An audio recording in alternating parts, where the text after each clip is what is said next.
Breaking news Pahalgam ఉగ్రదాడి తర్వాత భారత్ పాకిస్తాన్ మధ్య యుద్ధం తారాస్థాయికి చేరింది. భారత్ ను ఏదోలా రెచ్చగొడుతున్న పాకిస్తాన్ కు భారత ఆర్మీ ఈసారి సరైన బుద్ధి చెప్పింది. ఆపరేషన్ సింధూర్ ను తట్టుకోలేకపోయిన పాక్ నిన్న రాత్రి భారత్ లోని పలు ప్రాంతాలను టార్గెట్ గా చేసుకుని ఏకకాలంలో దాడులకు ప్రయత్నించింది. ముఖ్యంగా జమ్మూ ఎయిర్పోర్ట్ సమీపంలో పాకిస్తాన్ డ్రోన్లతో దాడికి ప్రయత్నించింది. అయితే పాక్ దాడులను ముందుగానే పసిగట్టిన భారత దళాలు డ్రోన్లను ఎక్కడికక్కడ కూల్చివేశారు. పాక్ దాడుల్ని తిప్పికొట్టారు.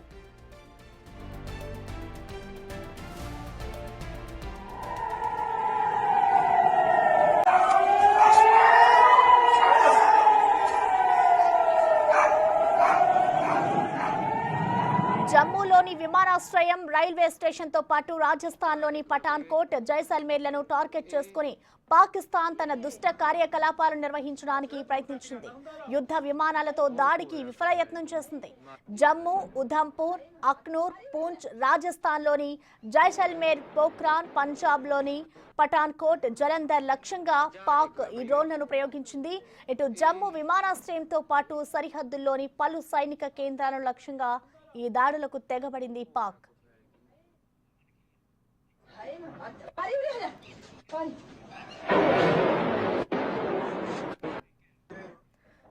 దీనిపై మరింత సమాచారాన్ని మా ఎగ్జిక్యూటివ్ ఎడిటర్ అశోక్ లైవ్ ద్వారా అందిస్తారు. అశోక్, మనం చూస్తున్నాం ఎప్పుడైతే ఇటు ఆపరేషన్ సింధూర్ చేసిందో భారత్, దాని తర్వాత యుద్ధం తారాస్థాయికి చేరుకుందనే చెప్పుకోవాలి. నిన్న రాత్రి ఇటు పాకిస్తాన్ అయితే దాడులు జరిపింది. సో మొత్తంగా దీన్ని భారత్ కూడా తిప్పికొట్టింది.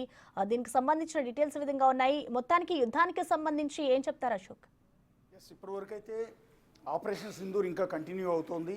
ఇప్పటి వరకు భారతదేశాన్ని పైచేయిగా ఉంది. ఎవరు కూడా టెన్షన్ పడాల్సిన అవసరం లేదు. భారత సైన్యం ప్రజలందరికీ కూడా భరోసా ఇస్తోంది. మీ ప్రాణాలకి మా ప్రాణాలు అడ్డేసైనా సరే ఎట్టి పరిస్థితుల్లో కూడా దేశాన్ని కాపాడతామని భారత సైన్యం చెప్తోంది. ఇప్పటివరకు మనమే పైచేయిలో ఉన్నాం. ఎక్కడా మన భారతదేశంలో ఇంతవరకు చిన్న డ్యామేజ్ కూడా జరగలేదు. వాళ్ళు ఎన్ని ఎయిర్ బేస్లు, మన ఎయిర్ బేస్ని టార్గెట్ చేశారు, పఠాన్కోట్ ఎయిర్ బేస్ని టార్గెట్ చేశారు, ఆర్మీ క్యాంపుల్ని టార్గెట్ చేశారు. అయినా కూడా వాళ్ళు ఎన్ని మిసైల్స్ని ప్రయోగించినా, ఎన్ని డ్రోన్లను ప్రయోగించినా వాటన్నింటినీ కూడా గాల్లోనే మనం వాళ్ళ నుంచి వస్తున్న ప్రతి మిసైల్ని ఇమ్మీడియట్గా ఐడెంటిఫై చేస్తుంది. S-400 సాయంతో ఇమ్మీడియట్గా గాల్లోనే ఆ మిసైల్స్ అన్నింటినీ కూడా ధ్వంసం చేస్తున్నాం. ఇప్పటివరకు మూడు మిగ్ F-10లు భారత్ వైపు దూసుకొచ్చే ప్రయత్నం. మన మిగ్గులను కూడా భారత్ కూల్చివేసింది. అందులో ఒక మిగ్ అంటే F-10 ఆ పైలట్ ఎవరైతే ఉన్నారో అతన్ని సజీవంగా మన సైన్యం పట్టుకున్నారు. ప్రస్తుతం మన అదుపులోనే అతను ఉన్నాడు. సో అంటే వాళ్ళ గగనతలం దాటి మన గగనతలంలోకి వాళ్ళు అంటే భారతదేశం మీదకి పూర్తిగా దండెత్తినట్టే దీన్ని మనం చూడాల్సి ఉంటుంది. వాళ్ళ జెట్ ఫైటర్లు మిగ్ F-10 పైలట్లు నేరుగా మన భారత ఉపరితలం మీదకి వచ్చారు అంటేనే పాకిస్తాన్ యుద్ధానికి సిద్ధమైపోయిందని, అన్డిక్లేర్డ్ వార్ని ప్రకటించింది అని దీన్ని బట్టి స్పష్టంగా తెలుస్తుంది. ఇప్పుడు ప్రపంచం ముందు మనం ఆధారం చూపించడానికి, అంటే పాకిస్తాన్ సింపతి కోసం భారత్ మాపై దాడులు చేస్తోందని చెప్పుకునే ప్రయత్నంలో ఇప్పుడు ఏదైతే పట్టుబడిన మిగ్ F-10 పైలట్ ఉన్నాడో ఆ పైలట్టే అసలైన ఆధారం. పాకిస్తాన్ వాళ్ళ దేశ సరిహద్దుని దాటి భారతదేశంలోకి ఎంటర్ అయ్యి భారతదేశాన్ని నాశనం చేయాలన్న సంకల్పంతో వాళ్ళు ఈ విధమైన మిగ్గులను F-10లను పంపింది అని మనం ప్రపంచం ముందు చెప్పడానికి ఇప్పుడు పట్టుబడిన ఈ పైలటే ఎగ్జాంపుల్. సో ఈ పైలట్ని ప్రపంచం ముందు ఉంచే అవకాశం చాలా స్పష్టంగా కనిపిస్తోంది. వాళ్ళ నుంచి పాకిస్తాన్ కూడా ఆ పైలట్ను విడిచిపెట్టమని బేరసారాలు చేసే ప్రయత్నాలు కూడా ఉన్నాయి. ఇక రెండోది ఏంటంటే కరాచీ పోర్టు పైన దాడి. అది కూడా INS విక్రాంత్ని ఇప్పటికే అరేబియా సముద్రంలో మోహరించి ఉంచారు. సో INS విక్రాంత్ నుంచి ప్రయోగించిన మిసైల్స్ కరాచీ పోర్టుని పూర్తిగా ధ్వంసం చేశాయి. ఇది మనం చెప్పలేదు, పాకిస్తాన్ వాళ్ళే చెప్తూ ఉన్నారు. పాకిస్తాన్ వాళ్ళే ఆ పోర్టు దగ్గర దృశ్యాలన్నీ కూడా రికార్డ్ చేసి సోషల్ మీడియాలో పెడుతూ ఉన్నారు. పోర్టు మొత్తం నాశనం అయిపోయింది అని. పోర్టులో దాదాపు 30కి పైగా షిప్పులు మొత్తం కూడా పూర్తిగా ధ్వంసం అయిపోయాయి. అంతలా దాడి, నాన్ స్టాప్ దాడి INS విక్రాంత్ను ఉపయోగించి కరాచీ పోర్టు పైన భారత దళాలు, భారత నేవీ చేసినట్టుగా మనకైతే పూర్తి సమాచారం ఉంది. అఫీషియల్గా ఇంకా భారత ప్రభుత్వం అయితే దీని గురించి, కరాచీ పోర్టుపై దాడి గురించి అఫీషియల్గా ఎక్కడ అనౌన్స్మెంట్ లేదు. అనఫీషియల్గా అది పాకిస్తాన్ నుంచి వస్తున్న సమాచారం. పాకిస్తాన్ వాళ్ళే ధ్వంసమైన పోర్టుకు సంబంధించిన ఆ వీడియోస్ అన్నీ కూడా షూట్ చేసి వాటిని సోషల్ మీడియాలో పోస్ట్ చేస్తున్న పరిస్థితి మనకి ఇక్కడ కనిపిస్తుంది. 1971 1971లో భారత్ పాక్ యుద్ధం తర్వాత చాలా కాలం తర్వాత మళ్ళీ ఐఎన్ఎస్ విక్రాంత్కు పనిపడింది. మన అమ్ములు పొదిలో ఉన్న అతి ప్రధానమైన అస్త్రం ఐఎన్ఎస్ విక్రాంత్ అనేది. సో ఐఎన్ఎస్ విక్రాంత్ మీద నుంచి మిసైల్స్ని ప్రయోగించడం, అది కూడా అరేబియా సముద్రంలో ఐఎన్ఎస్ విక్రాంత్ని ఇప్పటికే మోహరించి ఉంచడం, అక్కడి నుంచి ప్రయోగించారు. అంటే 1971 తర్వాత మళ్ళీ కరాచీ పోర్టు పైన ఇన్నేళ్ల తర్వాత మళ్ళీ భారత్ అనేది దాడి చేసింది. ఆ దాడిలో పాకిస్తాన్ అల్లకల్లోలం అయిపోతుంది ప్రస్తుతానికి. ఇక పాక్ ద్రోణుల్ని దాదాపు అటు జలంధర్ దగ్గర కొన్ని ద్రోణులను ధ్వంసం చేయడం జరిగింది.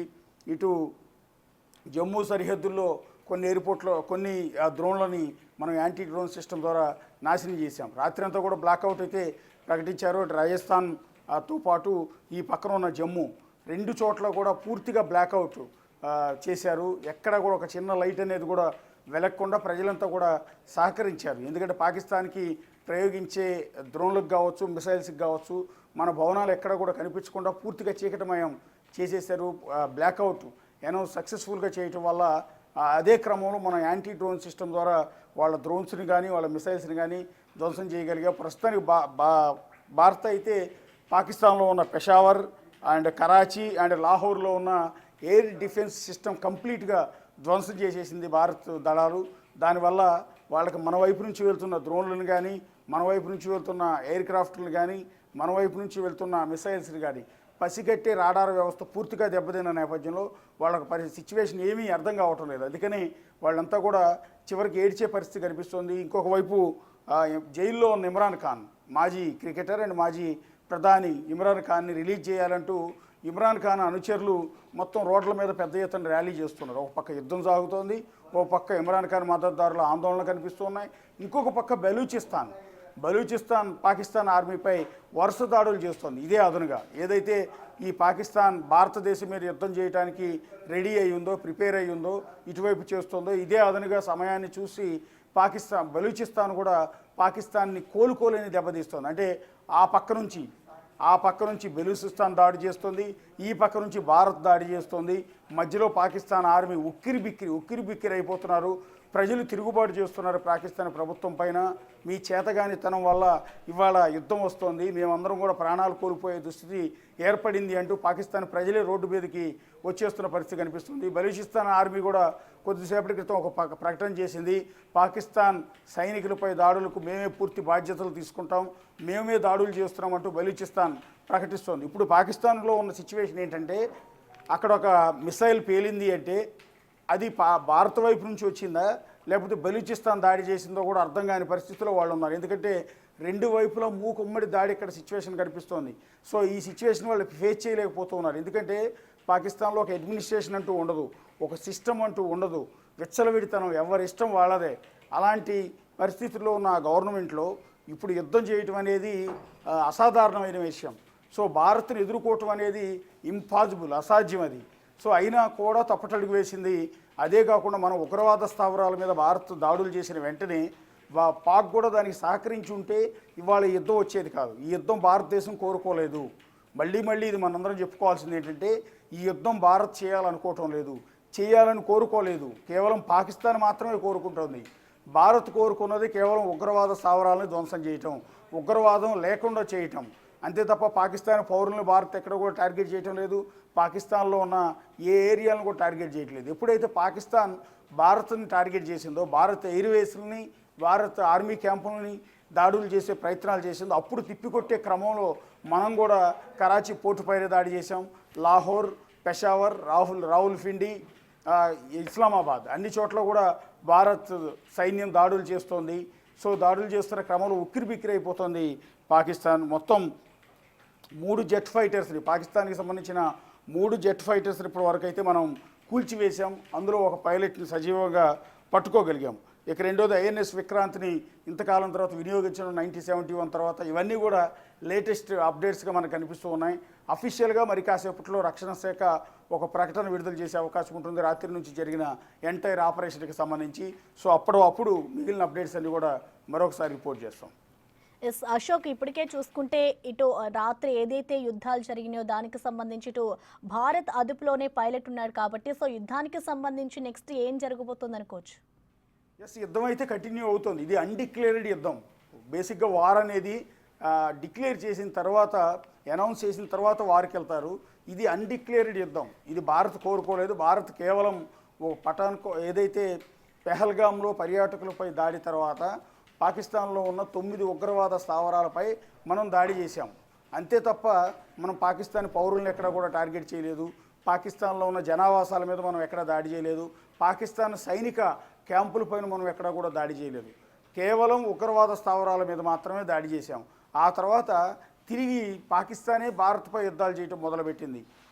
మొట్టమొదటి చేసింది ఏంటంటే జమ్మూ కాశ్మీర్ సరిహద్దుల్లో ఉన్న పూంచ్ సెక్టర్ కావచ్చు, కుప్వారా కావచ్చు, ఈ ఉరీ సెక్టర్ కావచ్చు, ఆ చుట్టుపక్కల ఉన్న గ్రామాల్లో ఉన్న ప్రజల్ని అత్యంత దారుణంగా కాల్చి చంపింది. 16 మందికి పైగా కాల్చి చంపింది. అందులో 5 చిన్నపిల్లలు ఉన్నారు, 2 మహిళలు ఉన్నారు, 3 సిక్కులు ఉన్నారు.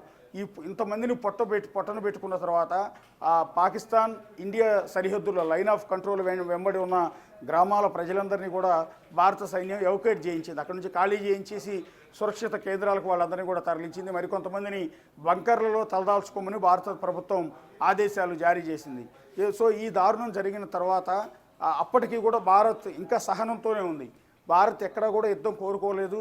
పాకిస్తాన్ని నాశనం చేయాలన్న లక్ష్యం భారత్కి లేదు. కానీ నిన్న రాత్రి 7 గంటల తర్వాత పాకిస్తాన్ దాడులు పదే చేయటం, డ్రోన్లను ప్రయోగించడం, అటు పంజాబ్ని టార్గెట్ చేయటం, ఇటు జమ్మూని టార్గెట్ చేయటం, అమృత్సర్లోని సిక్కు దేవాలయాన్ని టార్గెట్ చేయటం. సో వీటన్నిటి నేపథ్యంలోనే భారత్ కూడా ఆగ్రహం వ్యక్తం చేసింది. ప్రధాని నరేంద్ర మోడీ, అమిత్ షా త్రివిధ దళాలతో సమావేశం అయిన తర్వాత మీరు డెసిషన్ తీసుకోండి అని చెప్పడం, ఇమ్మీడియట్గా ఆర్మీ, నేవీ, ఎయిర్ ఫోర్స్ ఏకదాటిగా పాకిస్తాన్పై దాడి మొదలుపెట్టాయి. రాత్రి దాడిలో ఇంకా పూర్తి అప్డేట్స్ రావాల్సి ఉంటుంది. పాకిస్తాన్లో ఎక్కడెక్కడ డ్యామేజ్ అయింది, ఎంతెంత డ్యామేజ్ అయింది భారత దాడిలో అనేది పూర్తి వివరాలు పాకిస్తాన్ నుంచి రావాల్సి ఉంటుంది. ఎందుకంటే వాళ్ళే ఆ వీడియోస్ అన్ని తీస్తున్నారు, సోషల్ మీడియాలో పోస్ట్ చేస్తున్నారు. కరాచీ పోర్టు ధ్వంసం చేశామని భారత్ ఎక్కడ కూడా అనౌన్స్ చేయలే, పాకిస్తాన్ వాళ్ళే అనౌన్స్ చేశారు. మా పోర్టుని ధ్వంసం చేసేసారని ఏడుస్తూ ఆ వీడియోలు పోస్ట్ చేస్తూ ఉన్నారు. మా లాహోర్లో దాడి జరిగింది, మా లాహోర్లో భారత మిసైల్ వచ్చి పడిందంటూ వాళ్లే పోస్ట్ చేస్తున్నారు. మా ఇస్లామాబాద్ నాశనం అయిపోతుందంటూ వాళ్లే గగ్గోలు పెడుతూ ఉన్నారు. మా పెషావర్లో బాంబు పేలిందంటూ వాళ్లే చెప్తూ ఉన్నారు. ఇక్కడ ఇందాక నేను చెప్పినట్టుగా 2 వైపుల నుంచి ఒత్తిడి ఉంది పాకిస్తాన్ పైన. ఒకటి అడ్మినిస్ట్రేషన్ సరిగా లేకపోవడంతో ఉక్కిరిబిక్కిరి అయిపోతూ ఉన్నారు. అటువైపు బెలూచిస్తాన్ ఆర్మీ వచ్చి తమ ప్రత్యేక దేశం కోసం ఇదే అదునుగా పాకిస్తాన్ ఆర్మీని కోలుకొని దెబ్బతీస్తోంది. ఇటువైపు నుంచి భారత్ పాకిస్తాన్ని ఒకవైపు నుంచి విరుచుకుపడుతూ ఉక్కిరిబిక్కిరి చేసేస్తోంది. ప్రపంచ దేశాల అండ కోసం పాకిస్తాన్ ఎదురు చూస్తోంది. కానీ ఏ ఒక్క దేశం కూడా ప్రస్తుతం పాకిస్తాన్తో యుద్ధాన్ని చేయమని కానీ, యుద్ధాన్ని ప్రోత్సహిస్తూ కానీ ఎక్కడా కానీ ముందుకు రావటం లేదు. అది ప్రపంచం ముందు మనం దోషిగా నిలబడకుండా ఉండేందుకు భారత్ కూడా అన్ని దేశాలకు సమాచారం ఇస్తుంది. అన్ని దేశాల అధ్యక్షులతోనూ, ప్రధానమంత్రులతోనూ భారత ప్రభుత్వం మాట్లాడుతోంది. విదేశాంగ మంత్రి మాట్లాడుతూ ఉన్నారు, అప్డేట్ చేస్తున్నారు. ఏ పరిస్థితుల్లో మేము యుద్ధం చేయాల్సి వస్తుంది, ఏ పరిస్థితుల్లో పాకిస్తాన్ మా స్థావరాలపై దాడులు చేసింది, ఏ పరిస్థితుల్లో పాకిస్తాన్ మా జనాలపై దాడులు చేసి జనాన్ని 16 మందిని పొట్టన పెట్టుకుంది, పెహల్గాం దాడేంటి, ఇవన్నీ కూడా ఎంటైర్ ఇష్యూస్ ఎప్పటికప్పుడు ప్రపంచ దేశాలకు భారత్ అప్డేట్ చేస్తూనే ఉంది. ఈ క్రమంలోనే అమెరికా కూడా జోక్యం చేసుకుంటోంది. అమెరికా విదేశాంగ శాఖ కూడా భారత ప్రతినిధులతో మాట్లాడింది, అటు పాకిస్తాన్ వాళ్ళతో మాట్లాడుతోంది. 2 దేశాల వాళ్ళు సంయమనం పాటించండి, యుద్ధాన్ని ఆపండి అంటూ అమెరికా కూడా జోక్యం చేసుకుంటుంది. ఇవాళ ఏమన్నా ట్రంప్ కనుక జోక్యం చేసుకుంటే, ట్రంప్ ఏమైనా మాట్లాడే ప్రయత్నం చేసి నరేంద్ర మోడీతోనూ అటు పాకిస్తాన్ వాళ్ళతోనూ మాట్లాడే ప్రయత్నం చేస్తే యుద్ధం కాస్త ఆగే అవకాశం కనిపిస్తుంది. లేదంటే కనుక యుద్ధం నిరంతరాయంగా ఇదే విధంగా కొనసాగుతుంది. పాకిస్తాన్ మొత్తం కూడా నాశనం అయిపోయే అవకాశాలు చాలా ఎక్కువ ఉన్నాయి. భారత్కున్న ఆయుధ సంపత్తి కావచ్చు, మన సైనిక బలం కావచ్చు, మన టెక్నాలజీ కావచ్చు, వీటన్నిటి ముందు పాకిస్తాన్ ఎందుకు పనికిరాదు. ఎందుకంటే ఒక్క డ్రోన్ కూడా వాళ్ళు భారత గడ్డ మీద పేల్చలేకపోయారు. ఎందుకంటే గాల్లోనే ఆ డ్రోన్లు మొత్తాన్ని కూడా మనం యాంటీ డ్రోన్ సిస్టమ్ ద్వారా కూల్చివేయగలిగాం. అలాంటి కెపాసిటీ మన దగ్గర ఉంది. వాళ్ళు మన డ్రోన్ అటువైపు పంపిస్తే వాళ్ళు భూమి మీద నుంచి తుపాకీతో డ్రోన్ కాలుస్తూ ఉన్నారు. అలాంటి సిచ్యువేషన్ వాళ్ళది. వాళ్ళకి మనకి టెక్నాలజీలో అందరంత ఉంది. మనం ఇజ్రాయెల్ టెక్నాలజీ వాడుతున్నాం. రీసెంట్గానే ఇజ్రాయెల్ ప్రతినిధులు కూడా వచ్చి మన వాళ్ళకి ట్రైనింగ్ కూడా ఇచ్చి వెళ్ళారు యాంటీ డ్రోన్ సిస్టమ్ పైన. ఏదైతే పాలస్తీనియన్స్ ఇజ్రాయెల్పై దాడి చేసినప్పుడు వాళ్ళని ఎదుర్కోవడం కోసం యాంటీ డ్రోన్ సిస్టమ్ని ఏ విధంగా వినియోగించారో, కొన్ని వందల డ్రోన్లు వచ్చినా కూడా వాటిని గాల్లోనే పేల్చివేసే విధంగా యాంటీ డ్రోన్ సిస్టమ్ ఏ విధంగా అయితే వాడారో అది కూడా ఇప్పుడు భారత్ వినియోగిస్తోంది. సక్సెస్ఫుల్గా భారత్ అయితే ముందుకెళ్తోంది. ఇప్పుడు భారత్ చేస్తున్న యుద్ధానికి భారత ప్రజల 130 కోట్ల పైగా ఉన్న భారత ప్రజల నుంచి పూర్తి స్థాయి మద్దతు కూడా లభిస్తోంది. Right, thank you Ashok.